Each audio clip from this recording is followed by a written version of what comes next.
Decision structures are used so that your program doesn't have to do the same thing each time it is executed. They basically answer a question on the spot during execution. The decision structures need a question to answer, and this is done through Booleans.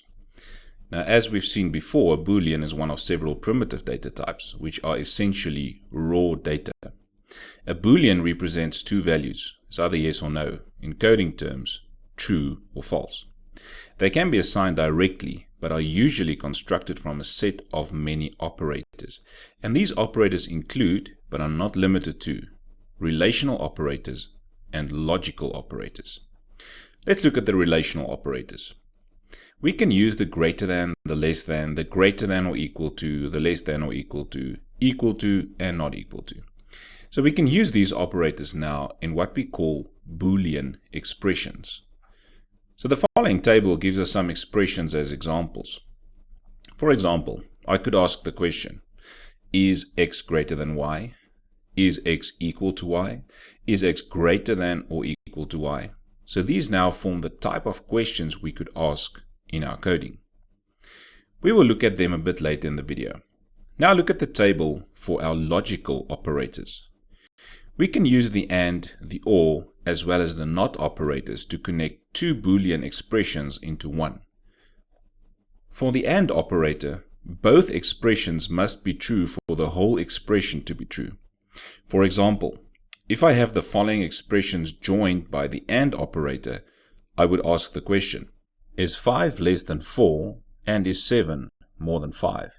Now we know 5 is not less than 4, so the first expression would be false. Even though 7 is in fact more than 5, the answer to the whole question here would be no or false.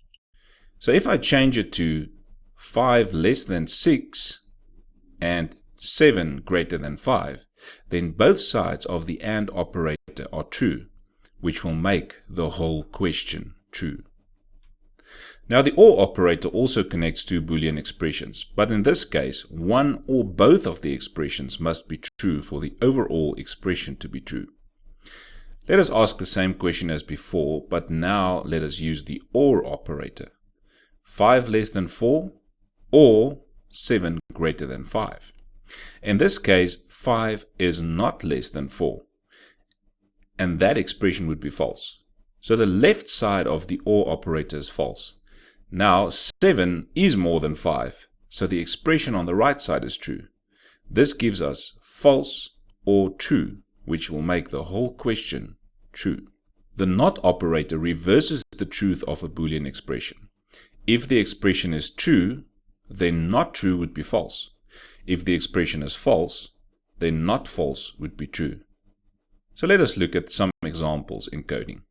Right, so in IntelliJ, I'm going to declare a few variables here. So I'm going to declare an integer x, and I'm going to assign it the value of 5. I'm going to declare a y, and I'm going to assign it the value of 6. And let's use p there, and let's assign the value of 7. Now, let's also create a Boolean variable, and I'm going to call this one expression. This is the Boolean expression that we want to test, and I'm going to assign it a value. So at this stage, I'm just going to say x equal to y, and just leave it as it is. And then what I want to do is to print out to the screen whatever my expression's answer would be. So now you can see it's a normal variables. It's an x, a y, and a p. It's 5, 6, and 7 assigned to them respectively. And then I have defined an expression variable of type Boolean. It's called expression. And then on the right hand side of the equal sign there, I will place my expression. Now in this case, you can see there's one equal sign there and there's two equal signs there. So just don't get confused with the two equal signs there. So the right hand side is an expression. You're testing, you're asking a question, and that's why there's two equal signs. The single equal sign is assigning a value to a variable. So in this case, that equal sign is assigning a value of 5 to the variable x. This equal sign is assigning a value of 6 to the variable y. This one is also assigning whatever the outcome of the question we ask on the right hand side will be assigned to the expression variable. Now remember, Booleans can only accept true or false, which means that when I print out this, it should either be true or false. So we can see there when we print out, it gives me a false. Okay, so what we're testing here, on the right hand side, we're basically just asking a question. We're asking the question, is x equal to y? So in our case, 5 is not equal to 6, and that's why it gives me then the answer of false. So let's change this, and let's say it should be, is x less than y? So is 5 less than 6? Yes, it is. So if we run this now, you will see that it goes to a true value there, because x is less than y. 5 is less than 6. So your expressions will then basically be a question that is asked, and then the answer of that question will be returned. It's either yes or no, or in coding terms, true or false. So let's just try another one there. Let's just say let's ask the question, is x more than p?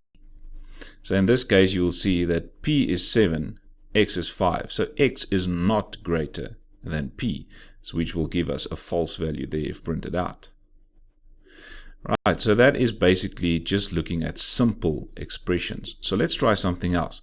I'm going to use an x, let's make it greater than y, and we'll put the AND operator there now, and y is less than p. So let's evaluate this question quickly. Remember that for the AND operator, for the whole question that we ask to be true, both sides, both expressions on both sides of your AND operator must evaluate to true. So let's look at both sides. Is x greater than y? Is x 5 more than 6? No, it's not. So on the left hand side, we will have a false value. On the right hand side, is y less than p? Yes, 6 is less than 7. So this side of the operation will actually be true. But because this side is false, we've got a false true, and we need both to be true for the whole thing to be true. So in this case, our expression will also print out false. And you can see it prints out false. But if I change this to an OR, the OR means either one of the two sides could be true for the whole thing to be true. So if I run this now, that because of the right hand side that is true, it will evaluate to true as well. So let's get back to the AND operator there. If I want both sides to be true, I could just say, is x less than y? Is x, which is 5, less than y, 6? Yes, it is. And y is also less than p, because y is 6 and 7 is p. So both sides are now true, which means the whole thing will also evaluate to true. And then let's just have a quick look at the last part there. Or let's just try the OR operator again. So I can go and say, let's say to get the whole thing false, is x equal to y and y equal to p? Which means, are all the values the same? So let's run this. Is x equal to y? No, they're not. Is y equal to p? Also, no, they're not. Which means both sides of this expression, we have false values now. And for the OR, that will also be false. But remember, the OR, if only one of the two sides are true, then the whole thing will be true. So let's say if x are less than y, which will be true, but y is not equal to p. But if either one of the two sides is true, the whole expression will be true. Now let's quickly look at the NOT operator. So I could have an expression there to say, well, is x less than y? That could be my expression. But then I want to negate that answer, which means I want to change the answer of that thing. If it's true, I want to have the answer as false. And if it's false, I want the answer as true. So the question here is x less than y? Yes, x 5 is less than 6, the y there. X less than y, 5 less than 6, yes, it's true. But now because I put the not operator in front of the true value there, it will go to a false value. So if we run it now, you'll see that it will be false. So the not operator basically changes a true value to false and changes a false value to true. That is it for this video. See you in the next one.